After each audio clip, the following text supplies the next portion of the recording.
그러니까 저희 예상은 이번 와일드카드 결정전은 준 플레이오프에 진출할 것 같습니다.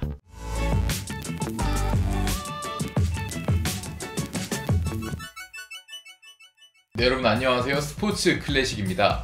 이제 드디어 포스트 시즌 가을 야구의 날이 밝았는데요. 저희가 매년 포스트 시즌을 앞두고 시리즈마다 앞서서 프리뷰 콘텐츠로 어느 팀이 이길 것 같다, 아니면 이번 포스트 시즌 시리즈에서는 어떤 부분을 주목해야 된다, 이런 콘텐츠를 정리해서 올려드렸는데요. 이번 와일드카드 결정전을 앞두고도 저희가 프리뷰 콘텐츠를 준비했습니다. 바로 만나보시죠. 가을 야구의 시작을 알리는 포스트 시즌 첫 번째 스테이지 와일드카드 결정전은 4위 KT와 5위 기아의 맞대결로 정규 시즌 마지막 날 확정됐습니다. 이제 4위를 차지한 KT 같은 경우는 정규 시즌 143경기, 아니 144경기 9회 말까지, 9회 말 투아웃까지 3위를 유지했으나 마지막에 끝내기 안타를 허용하고 4위로 내려앉고 말았습니다. 이 KT 입장에서는 정말 아쉬울 것이, 마지막 순간까지 3위를 차지할 수 있는 희망이 여기까지 보였다가 김재윤 선수가 오지환에게 끝내기 안타를 맞고 와르르 무너져 4위로 마감하고 말았습니다. 특히 3위 키움과 승률 차이 없이 아예 동률을 이뤘는데 상대 전적의 차이로 인해 4위로 내려앉았기 때문에 KT의 분위기는 지난 시즌 정규리그 1위를 차지했을 때에 비하면 다소 많이 가라앉았다, 조금 실망스러운 분위기를 가지고 있다, 이렇게 말씀을 드릴 수가 있겠습니다. 기아 역시도 초반에 나성범, 소크라테스 등 새 얼굴들의 활약이 두드러지면서 기세가 좋았는데요. 그 기세에 더해 기아는 공격적으로 박동원 선수를 영입하면서 전력의 활용점정을 만들었습니다. 이렇게 탄탄한 전력을 구축한 기아인데 이상하게도 올해는 유독 기아가 조금 잘 나갈 만하면 긴 연패가 이어지면서 확 치고 올라가지 못했습니다. 특히 마지막에 있어서는 6위 NC에게 5위 자리까지 위협을 받으면서 아슬아슬한 시기를 보냈는데요. 그래도 마지막까지 5위 자리는 지켜내면서 가을 야구 막차 티켓을 따냈습니다.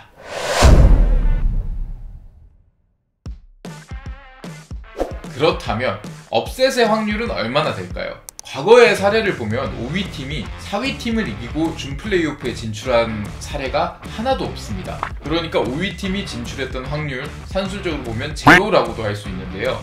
KT 같은 경우는 와일드카드 결정전이 처음이지만 기아는 올 시즌과 마찬가지로 5위로 와일드카드 결정전에 참여했던 경험이 있죠. 2016년 LG와 와일드카드 결정전을 치렀고 2018년에는 넥센과 와일드카드 결정전을 치렀습니다. 두 시리즈 모두 기아는 나름대로 5위 입장에서 최선을 다했지만 결국 순위의 한계를 극복하지 못하고 와일드카드 결정전에서 패하고 말았습니다.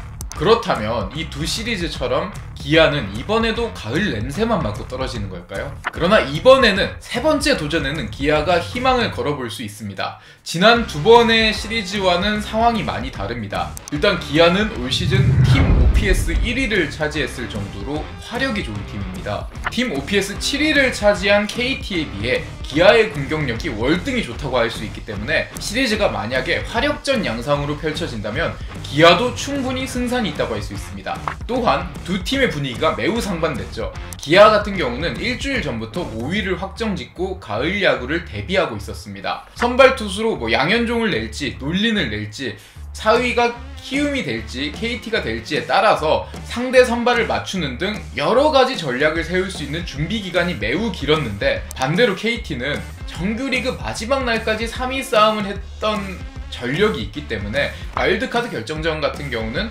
미처 준비하기에는 시간이 매우 짧았다고 할 수 있습니다. 그래서 상대적으로 5위라서 불리한 기아지만 준비를 할 수 있었던 시점이 훨씬 많았던 것을 생각하면 올 시즌 와일드카드 결정전만큼은 정말로 업셋이 나올 수 있다, 가능성이 그 어느 때보다 높은 상황이 세팅이 됐다, 이렇게 말씀을 드릴 수 있겠습니다.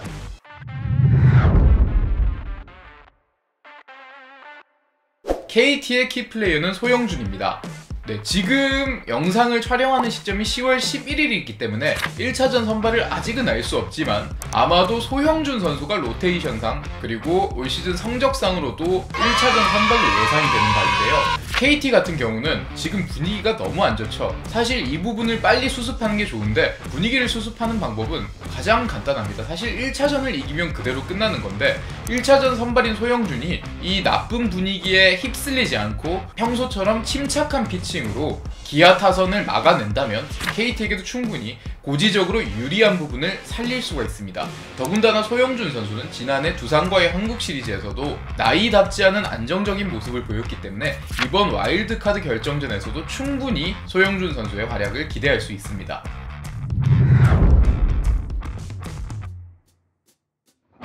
네, 그리고 5위 기아 타이거즈의 키플레이어는 나성범인데요. 나성범은 올 시즌을 앞두고 기아가 야심차게 150억 원의 계약을 쏘면서 영입을 했죠. 기아 타이거즈가 최근에 포스트 시즌에 진출했던 시즌이 바로 2018년입니다. 4년 전으로 조금 시간의 텀이 있는데요. 반대로 나성범의 경우는 비교적 최근 시즌이었던 2020년에 한국 시리즈 우승을 해낸 경험이 있죠. 기아 선수들도 대부분 우승 경험이 있는 선수들로 꾸려져 있긴 하지만 나성범 같은 경우는 이 선수들보다 최근에 우승을 경험했고 큰 경기에 대한 감각이 더 살아있기 때문에 올 시즌 내내 장타력을 통해 기아 타선을 이끌었던 나성범이 와일드카드 결정전에서도 좋은 모습을 보여준다면 기아는 5위의 반란을 만들어낼 수도 있지 않을까 이렇게 생각이 됩니다. 이번 와일드카드 결정전이야말로 기아가 충분히 KT의 틈을 잡고 업셋을 노려볼만 하지 않을까 이렇게 생각이 듭니다. 일단 투수진과 수비력 같은 경우는 KT가 훨씬 좋은 것이 사실이지만 반대로 타선 같은 경우는 기아가 그 어느 팀과 붙어도 우세를 점할 수 있는 강타선이 있기 때문에 현재 분위기를 몰아붙인다면 기아가 충분히 승산이 있다고 생각합니다. 또 KT 같은 경우는 마지막 정규리그 마지막 주까지 벤자민이라든지 고영표 이런 양질의 선발 투수를 와일드카드 결정전 이틀 앞두고 모두 소모를 했기 때문에 가용할 수 있는 카드가 적은데 기아는 그에 비해 팀이 자랑하는 좌완 선발 4인방이죠. 놀린, 한훈이, 양현종, 이의리 이 4명의 선발 투수를 모두 1, 2차전에 쏟아부을 수 있기 때문에 준 플레이오프, 플레이오프 뭐 이런 위쪽 시리즈면 몰라도 이번 와일드카드 결정전만큼은 기아가 2승으로 충분히 올라갈 수 있다고 이렇게 예상을 해보겠습니다. 그러니까 저희 예상은 이번 와일드카드 결정전은 기아가 2승으로 업셋을 달성하고 준 플레이오프에 진출할 것 같습니다.